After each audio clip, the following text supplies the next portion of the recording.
विहंगम योग का संदेश यह है कि परमात्मा चेतन है और आपकी आत्मा भी चेतन है। चेतन चेतन का योग जिस क्रिया के द्वारा होता है, जिस विधा के द्वारा होता है, वही ब्रह्म विद्या है और वही विहंगम योग है।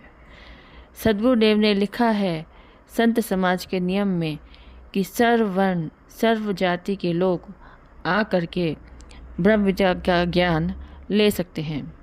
यहाँ पर भेद नहीं है, जाति का भेद नहीं है, मजहब का। सभी को एक समान हम मानते हैं। सभी हमारे अपने हैं और हम सबके हैं।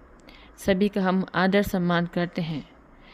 सद्गुरु सदाफल देव जी महाराज कहते थे कि परमात्मा चेतन विज्ञान का विषय है और उस ज्ञान को पाने के लिए आवश्यकता है चेतन होने की, चैतन्य होने की। चेतन आत्मा है और चेतन आत्मा ही परमात्मा को प्राप्त कर सकता है। यह सिद्धांत है विहंगम योग का, यह सिद्धांत है स्वरवेद का। हम जिस ज्ञान से जुड़े हैं उस ज्ञान का महत्व यह है कि हम अपने आधार से साधना करते हैं, ध्यान करते हैं, अपने आधार से भक्ति करते हैं।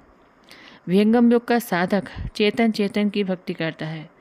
भक्ति विषय आत्मा का है और ऐसा कहने वाले एक ही हैं हमारे पितर सद्गुरु सदाफल देव जी महाराज।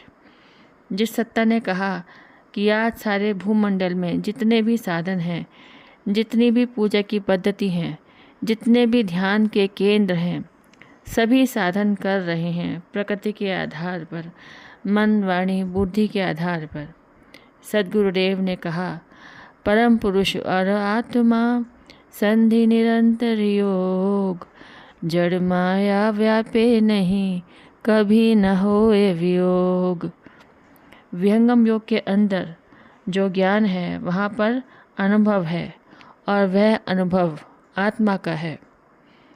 आत्मा जब अपने आधार से साधना करती है सद्गुरुदेव के प्रकाश में, अक्षर की भूमि में, तब परमात्मा का दर्शन होता है, परमात्मा को हम प्राप्त करते हैं। विहंगम योग का ज्ञान अद्भुत है, निराला है, सबसे पृथक है।